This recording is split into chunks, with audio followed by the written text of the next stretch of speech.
Hey guys, welcome to the last episode of season 1 of the Build with Tech podcast. And in this podcast, I have a very special guest, someone that I have been trying to get on the podcast for a long time, and finally we made it. Her name is Ebony Vaz, and she is the founder and CEO of Above Promotions. It's a marketing, technology, and a public relations company out of Tampa, Florida. She's also an author with a book titled Because You're Small, Effective Marketing Strategies for Immediate Implementation. She's a marketing instructor. She has various trainings and professional programs. She also is an engineer, has an engineering background, and has done government research in virtual reality and information security. Now, I'm telling you, we had a lot of fun. So please enjoy. And let's get started. This is the Build with Tech podcast, where we dive into the minds of business leaders, building tech-enabled businesses to launch and scale profitable enterprises. With your host, Rey Ortega. Welcome to the Build with Tech podcast. I'm here with my guest today, Ebony Vaz of Above Promotions. Ebony, how are you doing? I'm doing great. Well, I'm glad to have you on the podcast. I know we've been trying to get this thing going for a long time. We always had to reschedule. It's actually a benefit because you are officially the last podcast of season 1. Ooh. So I don't know if you knew that. So you got a special podcast today. It's all you. It's all about you. So Ebony, we talked a little bit about your journey last time we talked, and I want you to give the audience a little bit about what is your journey. How did you come up with Above Promotions? How did you get there? We'd like to know a little bit about your history. I'm an engineer by training, and I somehow along the way got onto this path of, like, someone told me they're a recovered engineer. So I guess maybe I could take that title too, but I don't know. From moving from engineering and over to marketing, it was a very interesting journey for me. You know, I always thought it would be in entrepreneurship. There's like everybody, pretty much 80% of my dad's side of the family has had a business. My dad has had a business, started a business, sold a business, started another business. It failed, started another business, sold. We're like a family of entrepreneurs. So I always knew I was going to get into it, but it was in time, you know, everything kind of like revealed itself as to how I was going to be able to like move from just the technical standpoint of working with people to actually adding the storytelling and creative elements to it. So my journey is kind of long, but I think between Tampa and Orlando, that's what really shaped me. Going to school over at UCF, graduating from the engineering school over there and continuing on. And so over time, just freelancing, doing different projects for different organizations, I went ahead and launched my company. And, you know, we've worked with Cold Stone Creamery, Verizon Wireless, AT&T, University of South Florida, and many others. And here we are today talking with you. You know, I come from an engineering background. We talked about that. And it's, you know, what I find interesting is that I feel like I've seen a lot of engineers gravitate towards marketing, and more so because of the technical aspects of marketing. Because today it's not just, you know, it's not like old school marketing. We hand out flyers and stuff. Everything's all digitally controlled now. Yeah.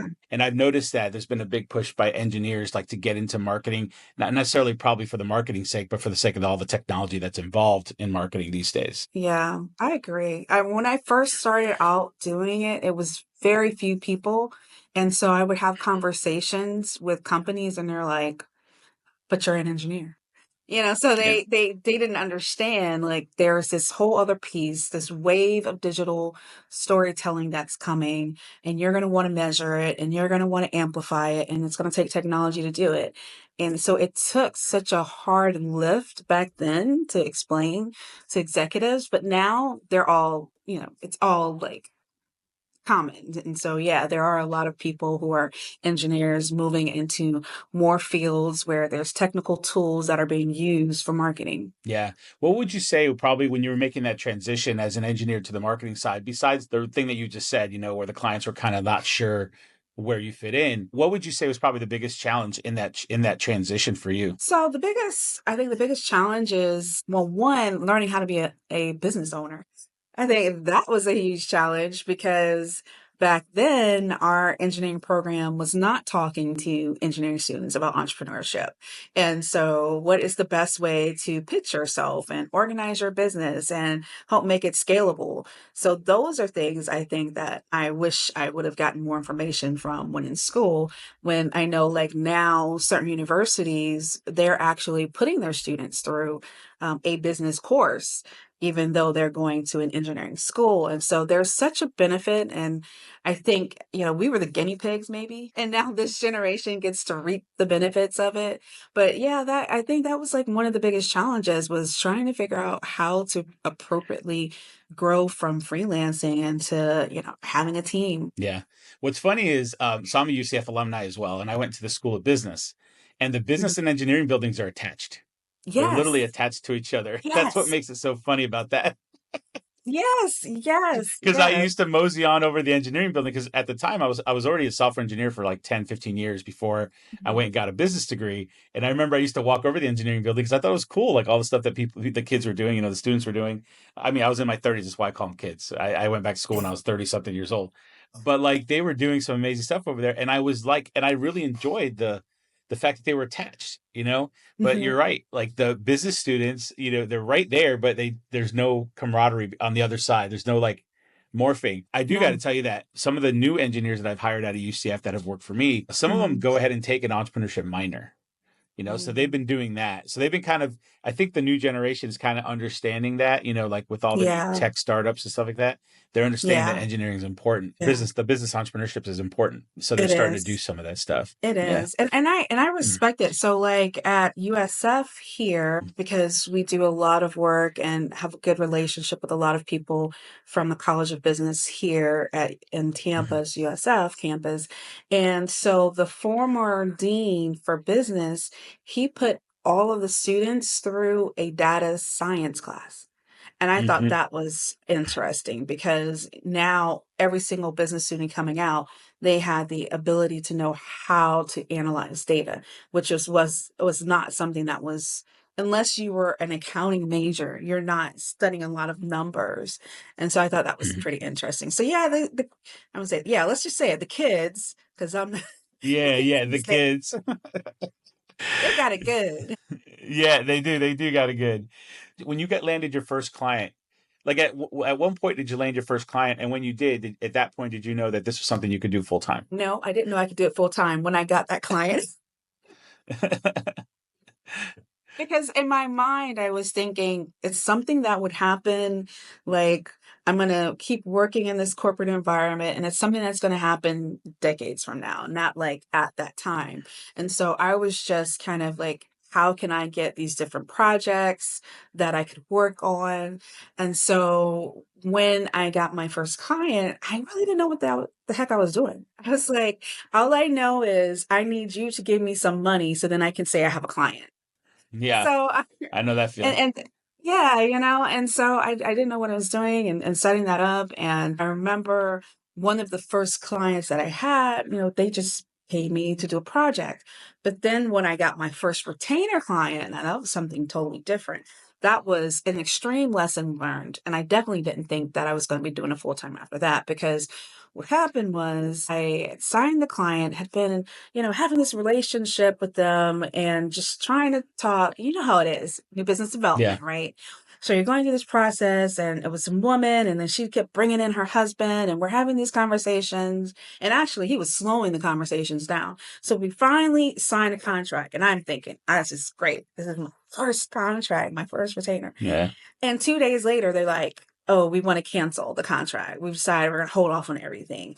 And that was the biggest lesson I've learned. And I keep sharing that with people, because at the time, although I had a contract, I didn't have a contract that says what would happen when the relationship terminates. And so, although it was only 2 days in, I had already started setting things up. And so I had nothing in my contract and had to refund the full amount.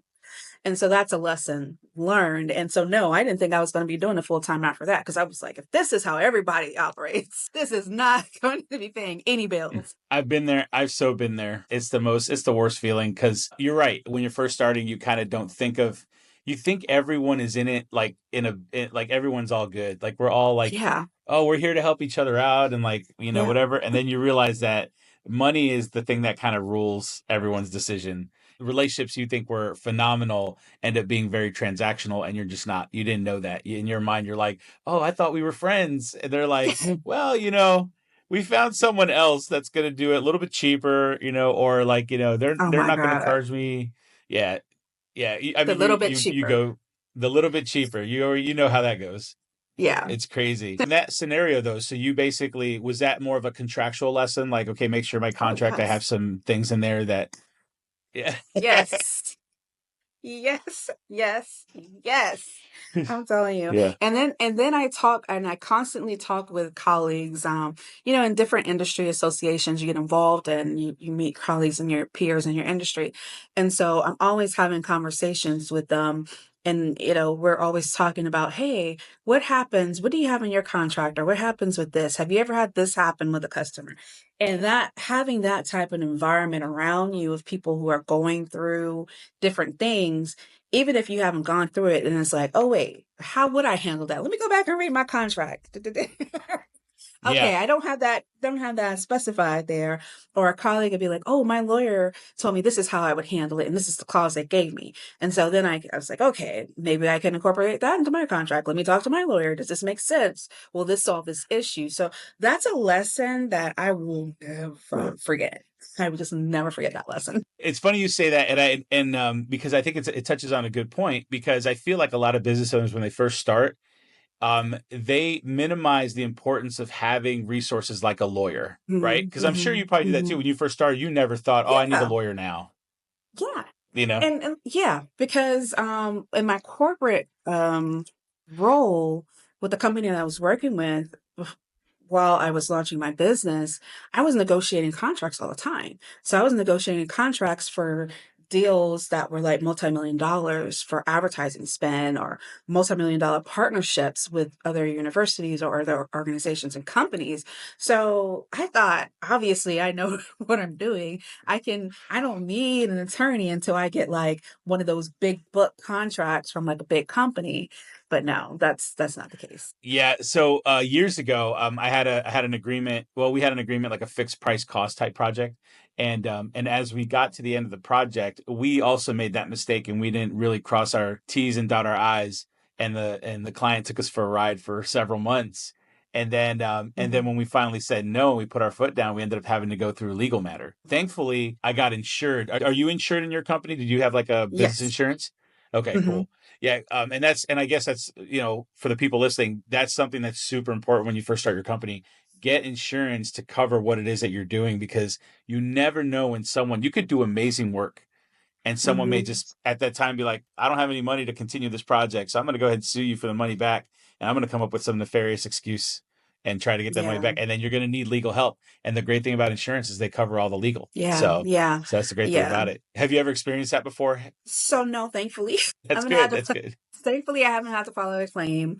Thankfully, because I have colleagues who have gone to small claims court often. I've had clients who are like, doing on-demand letters and stuff, and so I haven't had to do that type of letter. But what we tend to do is we charge usually for the first month, so we need to know like you're kind of serious, or we charge based off a percentage of the project, depending on what it is. And so we always kind of like keep track. So we'll stop work. We're not going to go like months and months and months. And so that's been helpful for us to not have to continuously fight somebody for payment off of work done. But, for the most part, I think the most legal engagement has been like, all right, let's go ahead and terminate this contract. And you know what? This is how the split is. And they're like, oh no, that's not it. And I'm like, no, yeah, it is. Let's go back to our original documents. So Yeah. thankfully I haven't had to involve an attorney on that end. But that's a good point. And as I talk to entrepreneurs all the time, I never remember to reiterate that point of the bonus of having that business insurance. When you are in trouble, they'll cover it. What would you say is probably one of the most weirdest clients experiences that you've had when you were starting and you were kind of doing your business, and it was like one of those, okay, I never thought I would experience this type of moment. Do you ever have one of those? You say, I'm not going to put a time frame on it just in case this gets around. But let's just say There was a guy. No, I'm joking. there was a company. So we do a lot of work in the marketing tech field, but we also do communications as well. But one of our services is to help companies that are coming in from other countries to set up and do business in the US. So we'll help them with their marketing communications, coming from whatever country they're coming from to the US. And so we had a client that was coming from another country, and in that country, their culture was to be very male dominated, very, I don't care what I say and I don't care how you receive it type of culture. Yes. Yeah. And so that was problematic for us, because the weirdest thing was that they literally paid for all of the work up front, because he knew he was going back and forth between his country and he wanted to just make sure that was paid for. But we didn't even start the project for months later. That was Mm, completely weird. And then on top of that, working with him and his personality, our team was feeling degraded. Like our team did mm. not want to work with him. And essentially when we set up the deal, it was we do this big deliverable and then we'll have regular monthly services that we'll provide to you. So what we did was we did this big deliverable and we said, thank you so much for your business. Let me put you in contact with some colleagues, etc. But we're not going to be able to continue on. I had to because like no matter how much you're going to pay me, I've got a good team and I can't have you like degrading them and having them to quit on me. And I can't work with you on a regular basis. That's what my team's job is. So that was probably the weirdest experience for me.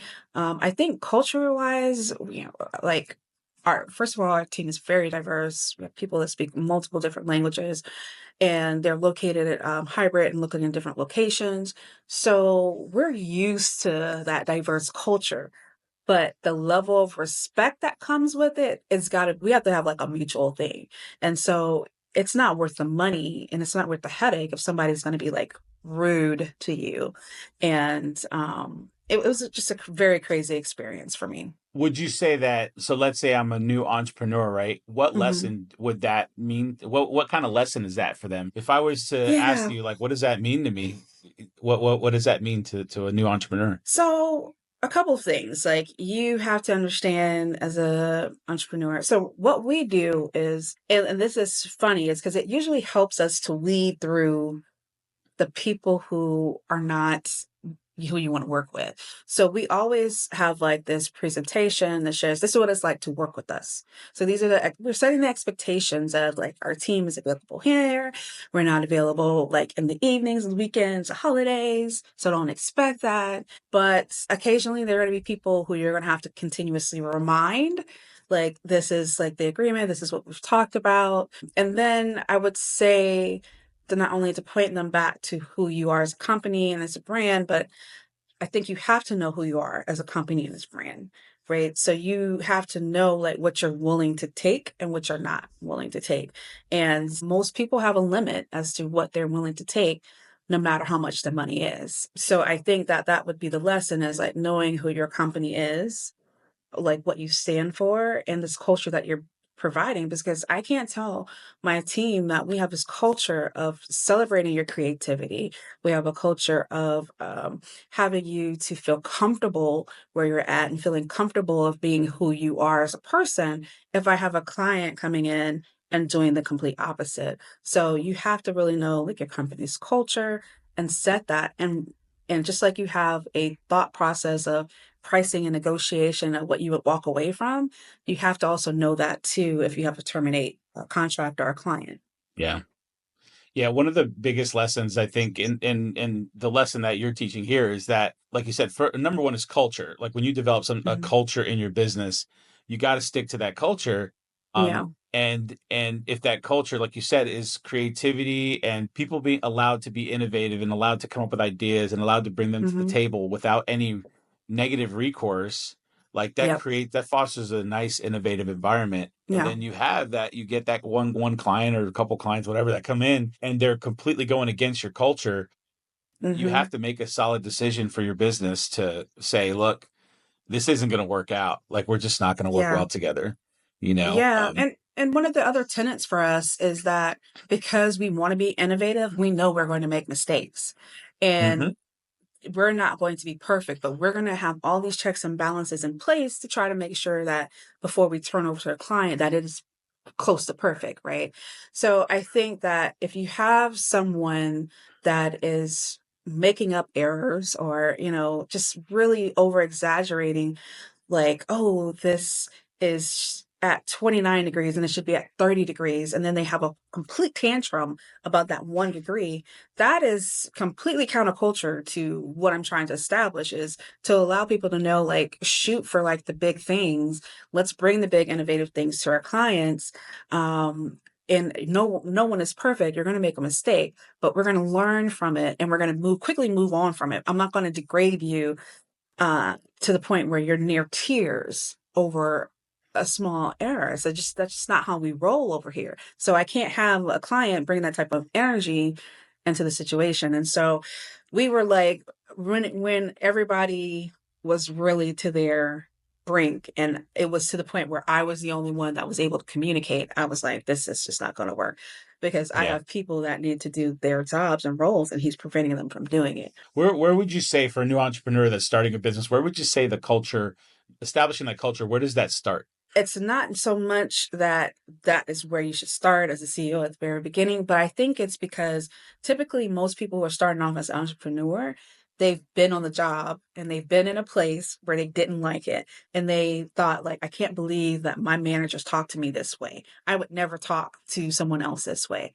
So when you start your company, you're already starting to think like what you didn't want from your corporate job or your other, your job coming into your business. So you kind of already start to formulate culture without even thinking about it. One of the things I hear a lot is people say, well, Ray, I don't have any money. I mean, I just started this company. I have no money. And this is the first client that's going to pay me. What Mm. would you say to someone like that? Like, the person is going to, I mean, it's just not a good fit. You just know it, but you need the money because you have no money. What do you do? It's hard, when you have your first client, you usually most people usually don't charge the proper amount.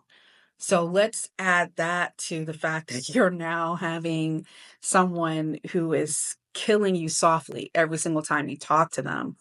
Now all of a sudden, something where, let's say you were making $300 an hour turns into you're making like $5 an hour through all of this process. And I think that I don't want to say that typically, I think that if someone is in that position, it could be because maybe they quit before they had the savings, which I never recommend, or perhaps that they have been laid off and they didn't have the Hmm. savings. And so you get into this desperation mode. And that's not a place you want to operate your business from. That never works Yeah. out. Have you ever heard of Grant Cardone? Yeah, yeah. Uh, yeah, yeah. So he has this saying. He says the reason why you do things like that is because you're not working hard enough to get more clients. Because Hmm. if you have a book of clients and a book of pipeline, then you can turn to those types of clients and be like, yeah, this isn't going to work, and move on, and Hmm. not be stressed because you already have a pipeline going on. And I think it's a good philosophy, but oftentimes, unless your corporate job was a sales role, it is very hard to get someone who's not in sales understanding that concept. So it's Yeah, definitely a great thought for sure. I agree. Because in fact, in our field, a lot of engineers aren't salespeople. Like, Not at I all. mean, they barely talk to anybody. I'll consult and I'll mentor some other engineers who are trying to be entrepreneurs. And the first thing I look at them and say, okay, you're going to need to hire a salesperson. And they look at me and go, why? And I'm like, you, you don't have tact. Like, you don't know how to word things in a way that make people feel special. Yeah, yeah. Engineers, we tend to be very intro and not Very. extra at all. And so because of that, we struggle with that type of environment. And a lot of business, whether it's cold calling or not, there's still this level of relationship building, even if it's a faux relationship, right? So how to build a relationship, and technical people kind of struggle with that. On the flip side, so tell us a story of like a good experience, a good win that you got in your company, or one of the first good wins that you got in your company. I would say is a good win is having a client. So I have a client actually that I've had for about 8, 9 years now. And the experience is good because they allow us to innovate. Like they want every single new idea. They want to hear it.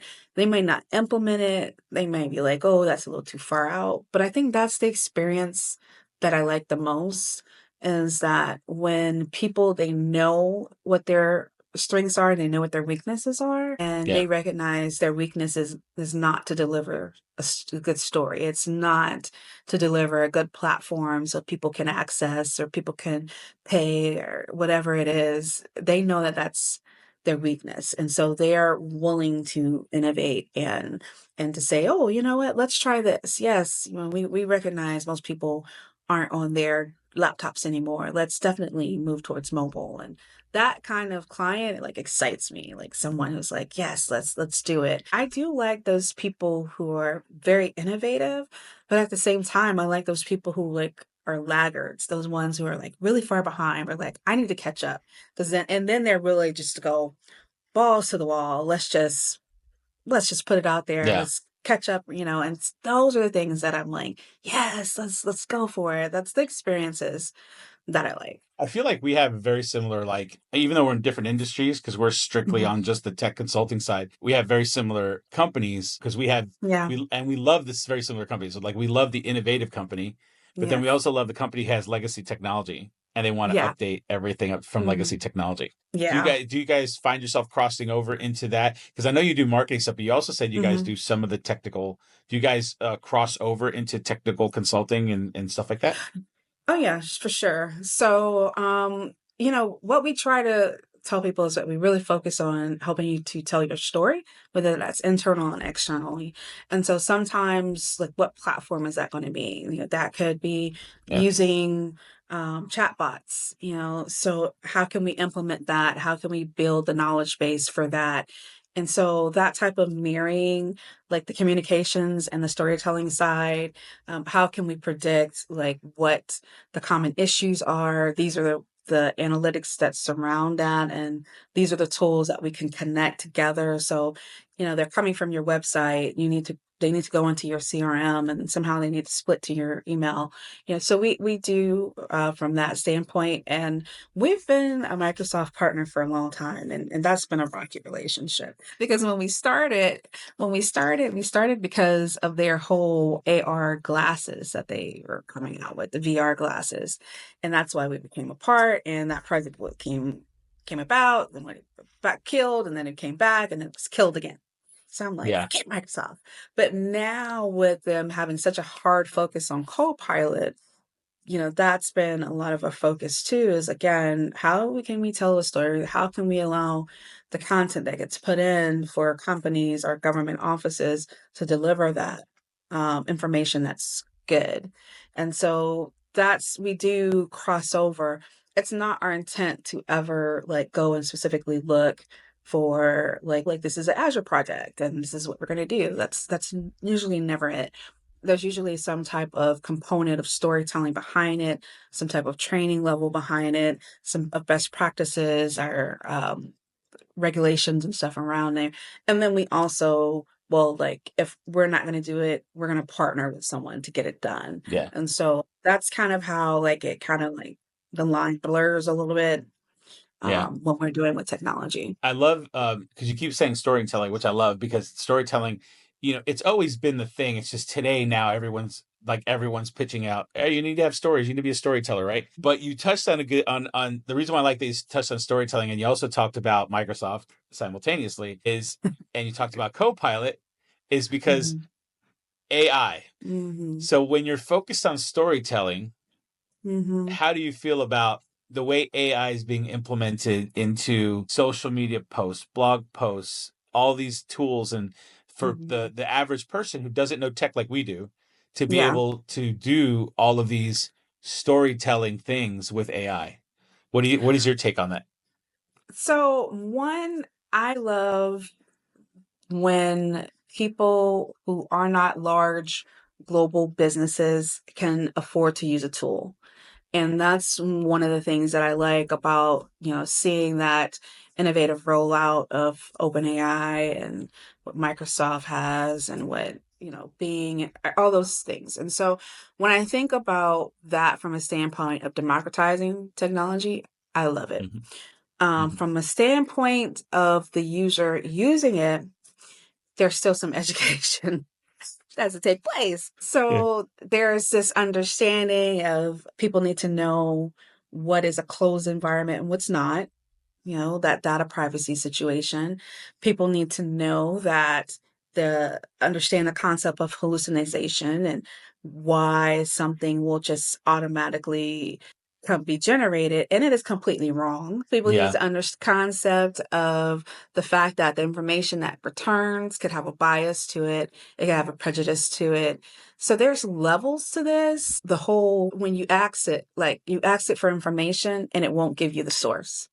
And then when you say, hey, give me the source, and they're like, oh, I'm sorry, I don't have a link to give you the source. So that's the Yeah. stuff that concerns me. I've been talking and been doing panels and discussions for like a year and a half on this. And this weekend, and I was sharing the same thing. And I was telling the audience that I remember when we used to go to the library when we were a kid and we had the card catalog, and there's a joy that the kids will not have flipping through all those little cards and looking up, okay, this is the book I need to go get, and then taking it to the shelf and actually looking for the information directly from the source. That's what I'm a little bit concerned about from businesses, from students using it now, that they're not paying attention to the source, and that we're going to have a lot of misinformation out there. It's funny you say that, because when we first, I mean, we've been building AI solutions, but narrow AI solutions, not LLMs, like narrow AI solutions for companies for the last 7 years. But when LLMs, finally hit the marketplace, first thing we did is we were trying to go in there and break it. Like we were trying to do and we were finding all those hallucinations and things like that. Mhm. And you're right. I think ChatGPT originally didn't cite sources. Like if you asked it to cite sources, it couldn't figure it out. Google's Gemini did. It would actually Mhm. it would give you links to everything that kind of is relative to what it was responding to. And now we're using Claude. I don't know if you use Claude at all, but Mhm. Claude by Anthropic does a phenomenal job as well at providing, links and things like that. If you ask it, you have to ask it. That was the difference between Gemini and Claude. Gemini, it would just give you the links, but Claude, you have to ask it for it. But yeah, we've been kind of, I want to say we've been a little bit more combative with LLMs, just because of the fact that, I mean, in our industry, I mean, you, you can attest to this being an engineer. Like when you probably hear them say, oh, this is going to replace all programmers, this is going to replace all this, all that.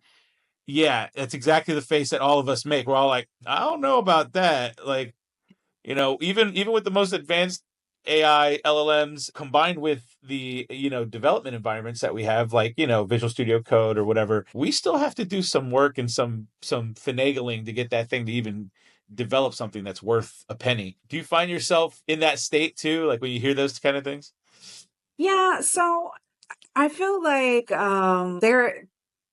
you know how they say that if you put a little bit of truth with a lie, then it sounds like it's true. Yeah, yeah, yeah. So when I think about it, I mean, of course, there's this development that has changed, right? Right. So the government has been had practices on computing without people. The government's Yep. been had these things for decades.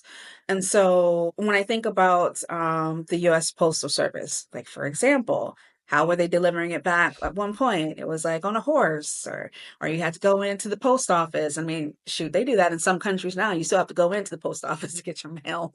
It's not delivered to Yeah. you. And then all of a sudden we went to it being delivered to you. And so now everything kind of like has evolved, like the car, horse and buggy, to electric vehicles that can drive to an extent without someone in it. So Yeah. I think there's an evolution of, yes, there's certain things and tasks that it will replace today. But does it replace an entire job today? No, no, no. Exactly. And it doesn't. I can't. I mean, there's times when we've asked it for like, hey, give us this piece of code. And then it comes back and you're like, okay, this seems all right. But then you put it into like whatever system and platform you're using, and then the platform comes like error, error, error. Yeah. Those are the best ones. It's all red. Everything is red. And you're like, what? I thought this was supposed to work. Yeah, I thought this is going to take care of Yeah. programming. No, it doesn't. And then just like, and I do think there's an evolution for even photography and videography, right? Yeah. Like we're handling that differently. I remember the Polaroids, used to get that and shake it up to see if it developed. And you look at the picture and they're like, oh no, that didn't come out Yeah. right. Let's take it again. So Yep. now you can go into your AI, your tool or your Photoshop tool or whatever tool it is and use AI to like fix things. But for instance, good example. Yesterday, just for kicks and giggles, I was doing something in AI. You said, you know what? Show me a man in a baptismal pool getting baptized. And so they did, but it showed me a picture of a man without a shirt, just wet. And I was like, I can't imagine using this shirt or this picture for a church to use. Like, you if there's certain things it cannot do, right? Like Half the you women can't being, just praise the Lord. Don't you? hallelujah, Jesus. Yeah, right. I'm going to that church. I'll be I'm there going to on that Sunday. church. Now, so AI can't do everything. And then when you look closely, you see like seven fingers. And I'm like, dang. You look at someone's arm and like their biceps are skinny, but for some reason their forearms look like Popeye.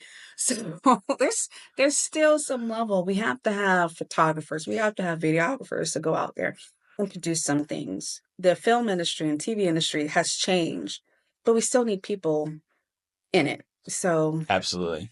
a little bit of truth Absolutely. with a whole lot of BS. That's a good saying. I'm going to say that from now on because that is true. That is true. It's like when you wrap all this BS with this little bit of truth, it kind of automatically makes it seem like everything else is totally accurate and Oh true. yeah. Yeah.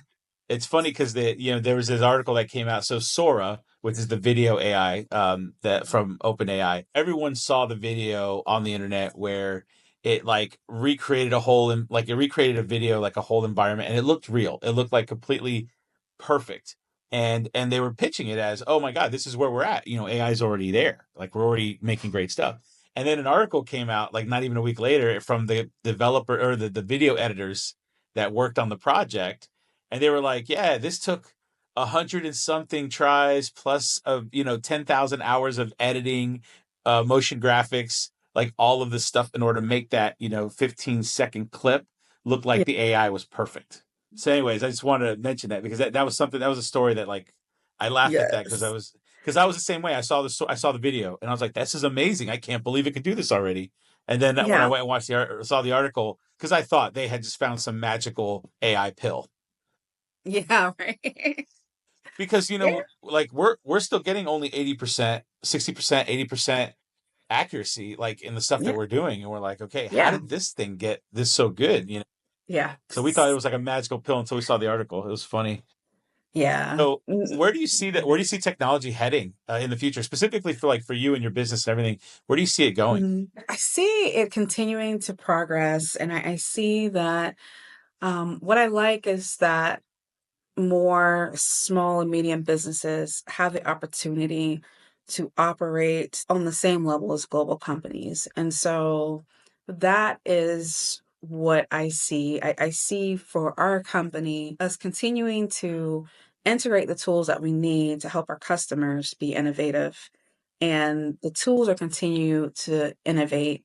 And our clients are going to continue to need us to see like, hey, is this a legit thing or not? Because they come to us a lot for this. Like, we want to consult. We've got 5 different platforms we're looking at. This is our current marketing tech stack. How will that integrate with it? These are just going to repeat what we have. So I see that happening more for us, and so I don't see that part of the business going away. What I think that we're seeing now is that it's taking us less and less amount of time to upload stuff that we create. And so I see that as being like a benefit. And so I see the technology benefits happening, but I also see that for the other side of our business, when we talk about communications, we spend a lot of time trying to educate people on data privacy. So I see that we're going to be in good business there too, because people don't understand that they can't put all of their data into these open source containers and expect that it not have a negative effect on your business. So I feel like from a standpoint of what I do, I feel like the standpoint of what you do, that we can continue to make money. Yeah. Well, There's it's still funny. so much. Yeah, the thing that you're saying is like, oh, so you mean I can't put all of my HR data of all my employees and their social security numbers into OpenAI's analyzer tool so that I can write some reports for my employer? Yeah. Yeah. Yeah. Yeah. Like, how do That's you where we're not at. That's where we're at. see? Like, how do you not see Yeah. that that is a violation of privacy? It's funny. For sure, for sure. And one of the things too is, and I'm gonna say this, and because I've spent time actually providing comments to OpenAI, and spent time providing comments to the federal government, and we've had a chance to work on a portion as a subcontractor towards Meta's AI. And so Mm, I've seen some things, and and especially even in analyzing data. So I think there's too much of a trust in the numbers that come out of it, because I don't think people understand just how specific you have to be with those prompts and yes, understanding. And so you say one thing and you come back with another result. And that's a little scary, because you think about it, that somebody might analyze some data, make a big decision, and that no one double checked to make sure it was right. So that could be concerning, because I feel like people, like companies, could be doing thousands of people layoffs, thinking that they're making right decisions based off of AI tools, and no one has double checked. They're using algorithm, and they're using coding based off of the what's going on in the environmental industry, and they're applying it to fintech, or fintech to like construction, thinking that it just automatically will just apply, and it won't. So I have no. concerns about stuff like that. That's awesome. There's a have you ever heard of Noelle Russell? She has a school community called I Love AI, I Heart Oh, okay, AI. yeah, yeah, yeah, Yeah, yeah. yeah. So you and her share very similar, actually very similar stories in that regard. Where Mhm. she does the same, she's a Microsoft MVP as well. She's Mhm. a partner of Microsoft, and then she also does the same thing. She's all about the ethics of artificial intelligence. And I Yep. have this concern, and it's funny is because I don't know if you had a chance. Oprah did this special on ABC, I think it was last week, talking about AI and the concerns of it. And one of the her guests on the show talked about the concern that AI will take away some of jobs. And like, again, I believe there are certain tasks that it will take away. But they brought up a good point, and it's something that I've heard talked about before, and I think it's worth reiterating, is that there's a sense of pride that comes when people have a job, and there's something Hmm. things that they can do. And so I think that it's important that we also look at the mental implications that can happen to someone. There might be tasks that might be going away, that it really was a pride and joy of someone Yeah, in what they were doing. And so what happens to that type of workforce, and what happens to them when their income changes? How do we help them transition? And exactly. that's really what from a nonprofit standpoint, as an organization I'm on the board of, and that's what we're trying to figure out, is how do we help people transition and understand AI and other technical tools, so they can transition and find value in new activities that they can do in the workplace. Absolutely. I spoke on a panel about a week ago at the National Entrepreneurship Center. And one of the things I had talked about, because it was obviously about AI, because it was about the future technologies of business, right? And Mhm. one of the things I had talked about was kind of the same thing, was like there needs to be a humanity It behind has to what we be. do, just allowing the artificial intelligence to take over and then saying that is now the de facto thing that's going to do everything. Like when we build artificial intelligence and we work with clients, we specifically say, okay, this is going to remove a task that will take away from your employees' actual skill sets, the reason why you hired them. That is the appropriate use of artificial intelligence in our eyes. It's to remove those mundane tasks that your Yeah, employees don't want to do, because it's like, okay, I got hired to do accounting work. I didn't get hired to do reports and paperwork. You know what I mean? So use the AI to take care of that stuff so they can focus on what their skills are.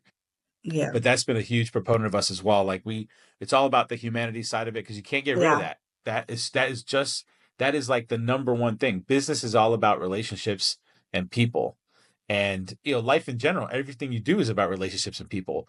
So you can't get rid of that. There still needs to be Yeah. that as part of the forefront of everything. So how do you stay on top of like all the stuff that's going on? I mean, you run your business, you obviously have people you got to manage, all this stuff. So how do you stay on top of all the technology and stuff that's going on? So for me, what I tend to do is like every morning, like before I'm actually diving into like work projects, I'm seeing what's going on in the industry. I'm following certain experts, I'm following certain publications and seeing what's going on, following what the government might be doing concerning technology. I might be following regulations, privacy.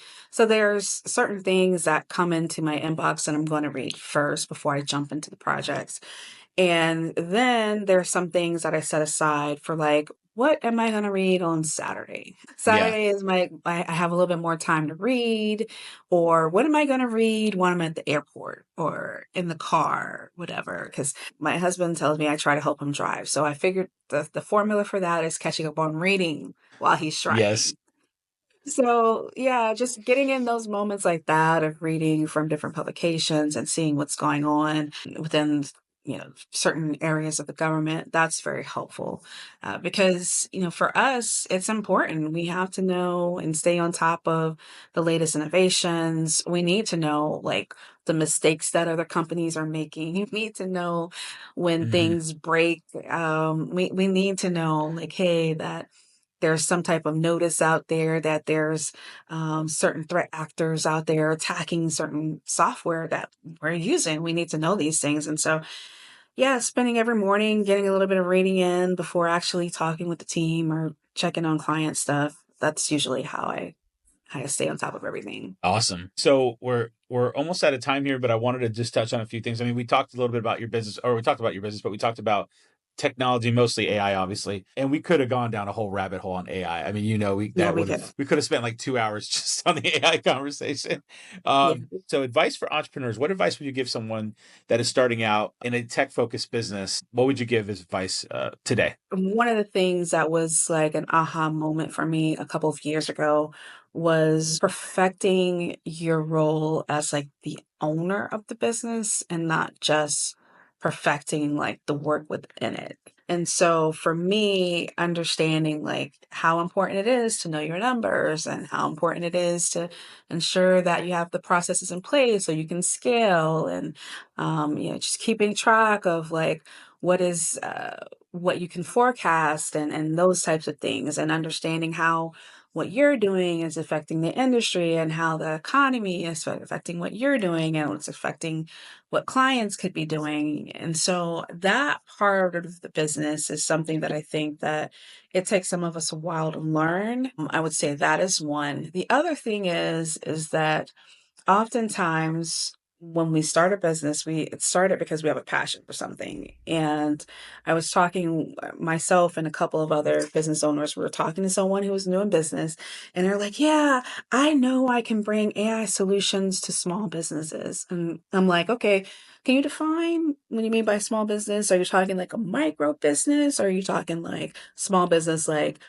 300 or so employees, revenue, et cetera?" And he's like, "I think any type of small business can do AI or have AI solution." I said, "Are you doing like a SaaS or doing custom?" "No, I'm going to do custom." I'm like, "Whoa, I don't know how a micro business of one can afford your custom AI solutions." "Yeah, and it gets several $1,000s, but we can make it happen." And I'm like, most micro businesses cannot afford $7,000. So that's a lesson in itself. It's like, even though you could be passionate about working with other small businesses, you have to know your limits and like what's going to keep the lights on and what are the type of projects you can pursue. And so I think that would be the other thing is really knowing who your market is and understanding who you have passion for may not be your market all the time. Let's just say that. Funny you say that because when I first started, that was my passion was software engineering. And Mhm. when I started, that's what I did. I was like, oh, I want to be a software engineer for small businesses. I want to help small businesses. And it was and at the beginning, it was like startup business, like business with no money. And they would all be like, well, I don't got money, but I'll give you equity. Everyone's like, I'll give you equity. And I'm like, Yeah. I don't want equity. I want money. I need cash. So I Yeah. really Yeah. quickly had to change my paradigm. I'm like, all right. So I had to like make it okay, $1 to $3 million, but like I had to do all of this math. And by the way, ChatGPT and all stuff, you could do all this stuff in ChatGPT today.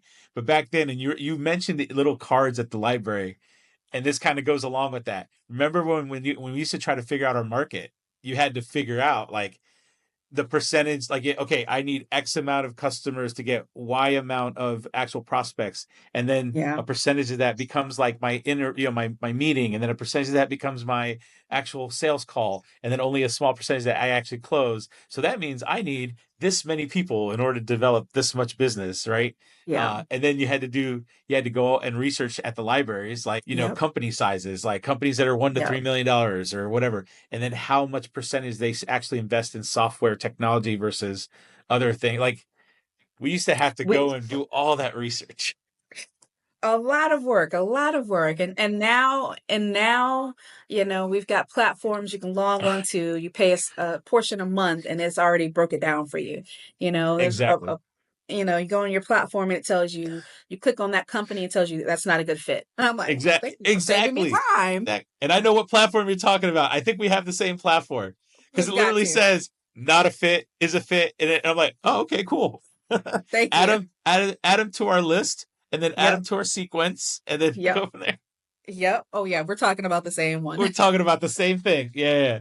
Yep. We're talking Yep. about the Yep. same thing. I Yeah. have a So video, man. actually. I did a video on YouTube about that Oh software yeah. for Yeah. that Oh reason. wow. Literally, I ran into a sales guy at a Magic game that works for that company, and he Hmm. gave me a free trial. And when I did the free trial, I was like, "What is this thing? This is like God's gift to sales and prospecting." Yes. And I Yes. immediately was like, "I want an account, please." Yeah. And so, and for Yeah. those listening, I will mention it eventually. I just don't want to Yeah. say it on this podcast. Yeah. Yeah. Actually, Yeah. anyone listening, they should contact you so they can get the video that you created, right? Yes, exactly. Contact me to get the video that I created. That shows you how to use it to get prospects. Yeah. And the funny thing is, that company acquired another company where I knew the CEO who was behind all of the intent buying. So that company purchased his company, added to them, and now they're like this big It's behemoth thing. ridiculous. Yeah. Ridiculous. And they have Yeah. these amazing workshops they do every like month where they show you all these different ways that you could use the tool. Oh yeah, amazing. Yeah. Yeah. Right now Yeah, for sure. everyone listening is going to be like, "What are they talking about? Just tell Yeah. us the tool." I will. Nope. You got Yeah, to write it in the contact Ray. comments. You put it in the comments. Put it in the There you comments. go. There you go. If you want to know, make a comment. Yeah, make a comment. So Ebony, tell people about like how they can reach you, what your company can do for them, how they can reach you, all that kind of stuff. Okay.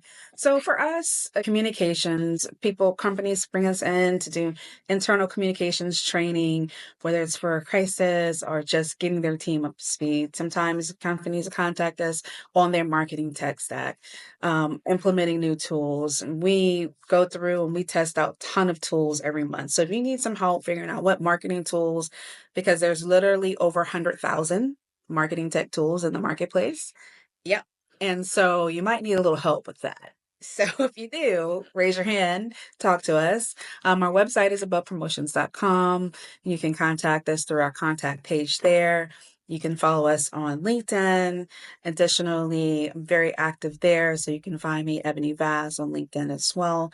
And feel free to reach out to us. You can also call us at the number that's on the website as well. But we look forward to helping people to navigate. And so sometimes we're actually doing the implementation, and sometimes we're being brought in to just consult. So you're like, okay, give me the path forward and I will do it myself. If that's what you can do and your team has it, the ability to run with it, let us know. We'll help you with that. For those listening, we're going to have all that information in the show notes so that you can link out to her site and link out to whatever. And I will even put the phone number on there so that they can just click on it and get the little telephone pop up on their browsers to make it Thank easier you. to Thank contact you. to Ebony and her team. So, Ebony, great information. I feel like there's so much more that we could cover, but I Oh wanted to yeah, stick we could talk within all like day. an hour. Any final thoughts before we go? You know what? What I love is the fact that technology brought two random people together who happened to go to the same school Yeah, exactly. who happen to have the same passion for innovation. And I think that's what technology is like about, right? We're closing this gap. We're able to communicate with people within the same state, within, from country to country. So I think we need to look at the positive aspects and let's focus on that and continuing to use technology in a positive way. And so I think if we continue to do that, to be positive and safe with the use of technology, we're going to get some good places and get some good strides. And those people who want to use it for nefarious, they're not going to be as successful because we're going to be focused on developing really positive tools. We're going to be developing really things that can help humanity. And so that's my last parting word. Well, thank you, Ebony, for being a guest on the podcast today. I really appreciate Thank it. you I for think this was a having lot of fun. me. It I'm was so glad awesome we to got a finally chance to do it. connect. I know. Yes, it was great to finally connect Yes. and make it happen. Yes. So Yes. Yes. for all the viewers out there, appreciate you watching this podcast. Obviously, like, follow, subscribe. We have this podcast. If you're on YouTube, subscribe. If you're on Spotify, like and follow. And we look forward to seeing you in the next podcast. Again, this is the last episode of the season, so look out for season 2. We actually have an amazing guest for season 2 as well. And so definitely look out for that. We'll have that all up on our socials and everything so you can see that. But thanks again. And again, Ebony, appreciate it. Thank you.